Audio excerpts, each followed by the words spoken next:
Hello दोस्तों, welcome on my YouTube channel. तो आज के इस वीडियो में हम रियल नंबर्स पढ़ेंगे और ये चैप्टर हमारा class 10th and NTSC focus रहेगा। तो स्टार्ट करते हैं रियल नंबर्स। तो रियल नंबर्स में सबसे पहले हम यूक्लिड डिवीजन लेम्मा पढ़ेंगे। तो यूक्लिड डिवीजन लेम्मा को हम डिवीजन एल्गोरिदम की हेल्प से समझने का ट्राई करते हैं। तो डिवीजन एल्गोरिदम हमारे पास क्या होता है, dividend equal to divisor into quotient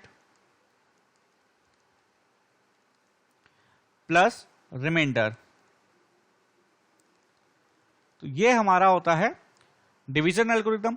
अब सपोज हमारा डिविडेंड को मैं a एज्यूम कर लेता हूं, इक्वल टू डिवाइजर को मैं b एज्यूम कर लेता हूं, क्वोशिएंट को मैं q ले लेता हूं एंड रिमाइंडर को r ले लेता हूं।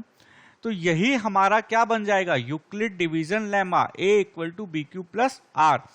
अब हमें पता है कि r जो है वो रिमाइंडर है और ये 0 भी हो सकता है या फिर 0 से बड़ा भी हो सकता है, लेकिन ऑलवेज डिवाइजर से छोटा होगा। तो यहां पर I can say that r is greater than equal to 0 and less than b। तो ये हमारा r के लिए कंडीशन है। तो अब यूक्लिड डिवीजन, तो इसी डिवीजन एल्गोरिदम को यूक्लिड डिवीजन लेमा में हम बोलते हैं कि हमारे पास a एंड b दो इंटीजर हैं, देन q एंड r हमारा दो इंटीजर ऐसे एग्जिस्ट करेंगे जो इस रिलेशन को सेटिस्फाई करें। तो यही हमारा क्या हो जाएगा, यूक्लिड डिवीजन लेमा। तो अब हमेशा ये याद रखना, जो r है रिमाइंडर है वो हमेशा 0 से और जो डिवाइजर है उससे छोटा रहता है। तो यहां पर भी हमने सेम कॉन्सेप्ट यूज किया है। तो ये हमेशा b के इक्वल नहीं रहेगा, b से छोटा रहेगा। तो अब इस पर बेस एक क्वेश्चन देखते हैं। तो क्वेश्चन है हमारा, show that every odd positive integer is of the form 4q plus 1 and 4q plus 3। तो यहां पर हमें प्रूफ करना है कि जितने भी हमारे ऑड पॉजिटिव इंटीजर्स हैं वो या तो 4q प्लस 1 की फॉर्म में रहेंगे या फिर 4q प्लस 3 की फॉर्म में। यहां पर सॉल्व करने के लिए, इसको हम प्रूफ करने के लिए हम यूक्लिड डिवीजन लेमा की हेल्प लेंगे। तो यूक्लिड डिवीजन लेमा की हेल्प से मैं एक इंटीजर a एज्यूम कर लेता हूं। तो ये इंटीजर a क्या है, 4 इंटू क्यू प्लस r। तो ये मैंने यहां पर यूक्लिड डिवीजन लेमा अप्लाई कर लिया कि दो इंटीजर हैं a एंड r। तो q एंड r इस टाइप से एग्जिस्ट करेंगे जो इस रिलेशन को सेटिस्फाई करें। तो यहां पर मेरे पास r के लिए क्या कंडीशन आ जाएगी कि r कहां से कहां तक होगा, 0 से लेकर, और यहां पर b मैंने 4 लिया है तो यहां पर 4 से कम। तो अब यहां मैंने 4 क्यों लिया, क्योंकि हमें 4q plus 1 4q plus 3 form में शो करना है। तो q के साथ 4 है तो यहां इसलिए मैंने 4 ले लिया। तो अब हम देखें तो हमारे यहां पर जो नंबर्स वो क्या क्या होंगे, r की वैल्यू 0 रखेंगे तो एक नंबर आएगा। तो r की वैल्यू यहां पर 0 में रखता हूं तो ये आएगा a इक्वल टू 4q। तो यहां से हम देखें तो 4q तो हमारा इवन नंबर है क्योंकि 2 का फैक्टर आ रहा है, तो इस फॉर्म में हमारा ऑड नंबर नहीं होगा। अब r की वैल्यू 1 रखता हूं तो 4q प्लस 1, तो ये हमारा एक ऑड नंबर है क्योंकि यहाँ 4 से मल्टीप्लाई होकर even number, even plus 1 odd. तो ये ऑड नंबर हमारा इस फॉर्म में होगा 4q प्लस 1 में। फिर इसके बाद हमारा कौन सा नंबर एग्जिस्ट कर रहा है, r की वैल्यू 2 लेता हूं तो ये हमारे पास हो जाएगा 4q प्लस 2। तो यहां से मैं 2 कॉमन ले लूंगा तो ये आ जाएगा 2q प्लस 1। तो ये तो इवन नंबर हो गया। तो 4q प्लस 2 की फॉर्म में भी हमारे पास ऑड पॉजिटिव इंटीजर नहीं हो सकता है। फिर r की वैल्यू में 3 भी रख सकता हूं तो ये हो जाएगा 4q प्लस 3। तो यहां पर 4q इवन नंबर प्लस 3 करेंगे तो ऑड नंबर आएगा, तो या फिर इस फॉर्म में रहेगा। तो यहां से मैं दिख रहा है कि हमने एक इंटीजर एज्यूम किया। जब हमने इंटीजर एज्यूम किया तो उसकी सारी फॉर्म चेक की तो सिर्फ हमारे पास 2 ही ऐसी फॉर्म आई। ये 2 ही ऐसी फॉर्म आई जो कि ऑड इंटीजर हमें दे रही हैं और वो फॉर्म्स क्या है 4q+1 एंड 4q+3। तो यहां से प्रूव हो जाता है कि कोई भी ऑड पॉजिटिव इंटीजर है वो किस फॉर्म में होगा 4q+1 एंड 4q+3 फॉर्म में। बेटर अंडरस्टैंडिंग के लिए एक और क्वेश्चन लेते हैं हम।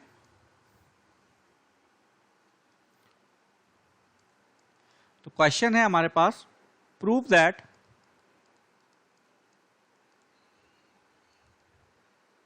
square of each odd number is 8i plus 1। तो किसी भी हम लोग ऑड नंबर का स्क्वायर करेंगे तो वो हमेशा क्या किस फॉर्म में आना चाहिए 8i plus 1 की फॉर्म में। तो अब इसको हम लोग सॉल्व करते हैं with the help of Euclid division lemma. तो अब ऑलरेडी पिछले क्वेश्चन में हम देख चुके थे कि ऑड नंबर को, कोई भी ऑड नंबर होगा वो दो फॉर्म में होगा, या तो 4q+1 फॉर्म में या 4q+3 फॉर्म में। ये हम ऑलरेडी क्वेश्चन में देख चुके हैं। तो इस क्वेश्चन की हम डायरेक्ट हेल्प ले सकते हैं अब, क्योंकि ये हम ऑलरेडी पढ़ चुके हैं। तो यहां से वी कैन से दैट कि हमारे पास जो फॉर्म है वो नंबर की वो फॉर्म क्या है, या तो 4q+1 या फिर 4q+3। तो अब इन दोनों का स्क्वायर ये बोल रहा है कि 8i plus 1 की फॉर्म में होना चाहिए। तो ये हम चेक कर लेते हैं। तो यहां से a स्क्वायर फाइंड आउट करेंगे। तो a स्क्वायर हमारे पास क्या हो जाएगा 4q+1 का होल स्क्वायर। तो ये a plus b का होल स्क्वायर की फॉर्मूला लगा देंगे। तो ये हमारे पास आ जाएगा 16q² plus 1 plus 2 into 4q into 1। तो यहां से देखो 8 कॉमन आ रहा है 16q² और 8q में से। तो यहां पर 8 और यहां पे क्या आ जाएगा 2q² और यहां से प्लस q प्लस 1। तो इसको ये कोई इंटीजर है तो इसको मैं i एज्यूम कर लेता हूं। तो ये हो जाएगा मेरा 8i plus 1 फॉर्म। तो 8i plus 1 की फॉर्म आ गई है यहां पर। तो अब मैं सेकंड देख लेता हूं। तो दूसरा हमारे पास फॉर्म क्या है 4q+3। तो एक तो प्रूव हो चुका है। तो 4q+3 का भी स्क्वायर करते हैं। 4q+3 का स्क्वायर करेंगे तो यहां से हमारे पास क्या आ जाएगा 16q² प्लस 3 स्क्वायर हमारे पास 9 आ जाएगा प्लस 2 इंटू 4q+3। तो ये हमारे पास आ जाएगा 24q। तो अब यहां से हम देखें तो 16q² प्लस 24q,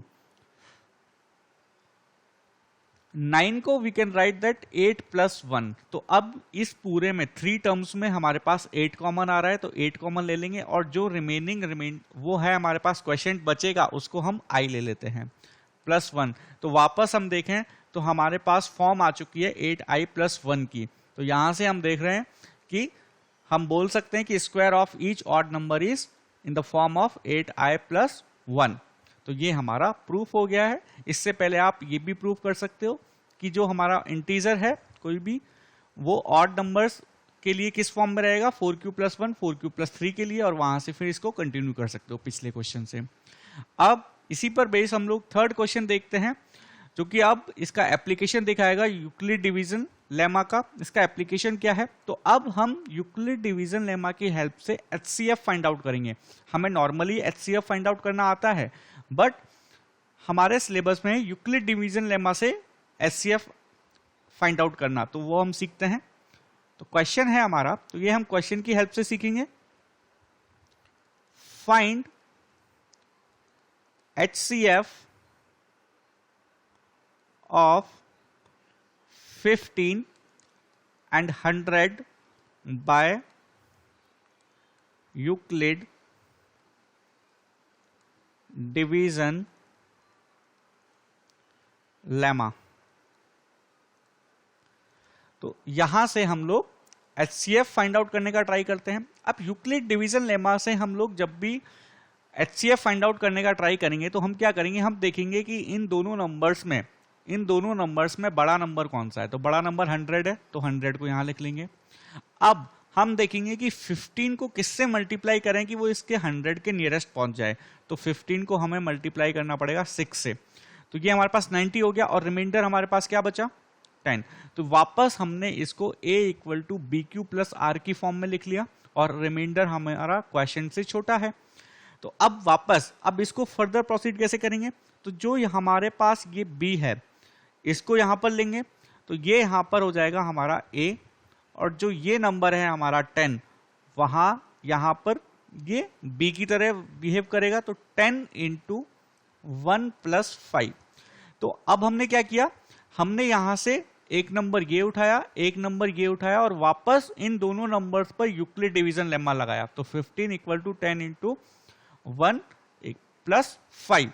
तो अब हमें क्या करना होगा, अब हमें वापस ये दोनों नंबर उठाने होंगे। तो यहां से वापस दोनों नंबर उठाते हैं, तो ये हो जाएगा 10 इक्वल टू 5 इंटू 2 प्लस 0। अब ये हमें करना कब तक है, ये तब तक करना है जब तक यहां पर ये नंबर हमारे पास 0 ना आ जाए, यहां पर रिमाइंडर 0 ना आ जाए। तो ये हमारे पास 0 आ चुका है। इट मींस जो यहां पर ये नंबर आया यही हमारा क्या हो गया, HCF। तो finally we can say from here HCF equal to 5। तो कुछ नहीं है, सिंपल सा लॉजिक है। पहले हमें बड़ा नंबर यहां पर लिख देना है इक्वल टू, अब छोटे नंबर को किससे मल्टीप्लाई करें कि वो 100 के पास पहुंच जाए, प्लस रिमाइंडर। फिर सेम यूक्लिड डिवीजन लगाते रहना है, फिर यहां से ये दोनों नंबर्स उठाने हैं, फिर यहां से वापस यूक्लिड डिवीजन लगा के ये दोनों नंबर उठाने हैं और तब तक परफॉर्म करना है तब तक 0 ना आ जाए। तो यहां से ये हमारा टेक्निक है यूक्लिड डिवीजन लेमा से HCF फाइंड आउट करना। अब हम एक ऐसा क्वेश्चन देखते हैं जो काफी बार बोर्ड के में भी आ चुका है एंड काफी बार वो कॉम्पिटिटिव एग्जाम्स में भी आ चुका है। तो क्वेश्चन है हमारा, if D is the HCF of 45 and 27, find X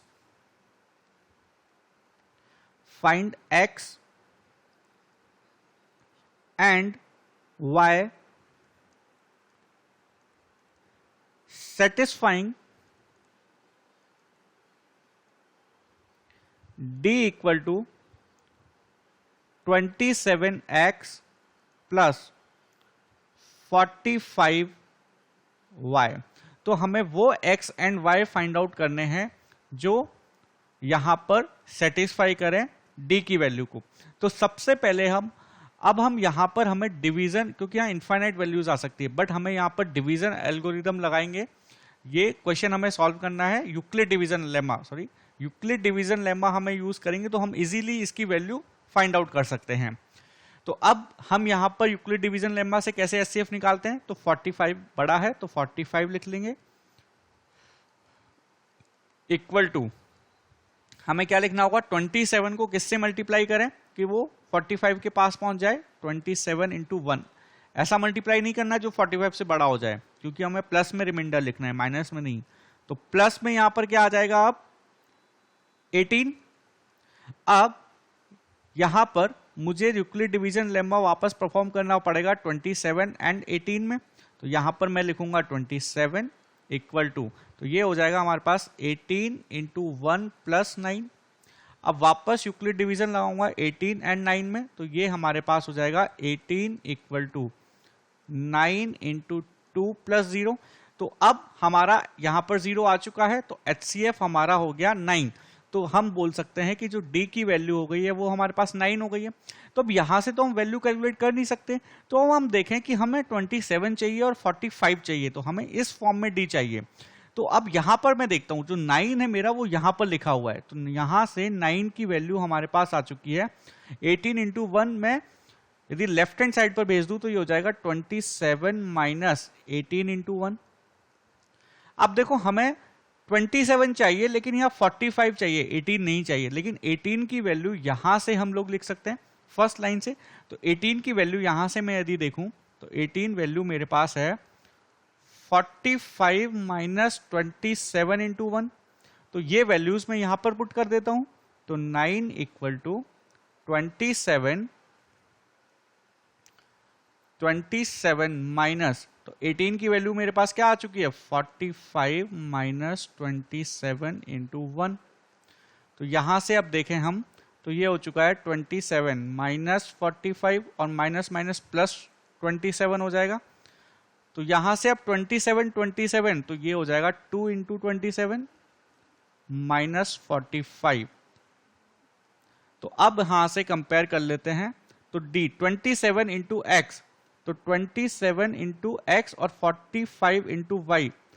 तो यहां से हम देखें तो x की वैल्यू 2 आ चुकी है और y से 45 का मल्टीप्लाई क्या है -1, तो y की वैल्यू हमारे पास क्या आ चुकी है -1। तो ये हमारे वैल्यूज हो चुके हैं, x की वैल्यू 2 एंड y की वैल्यू -1। तो ये हमारा आंसर हो गया। सो आज की वीडियो में इतना ही। Thank you everyone.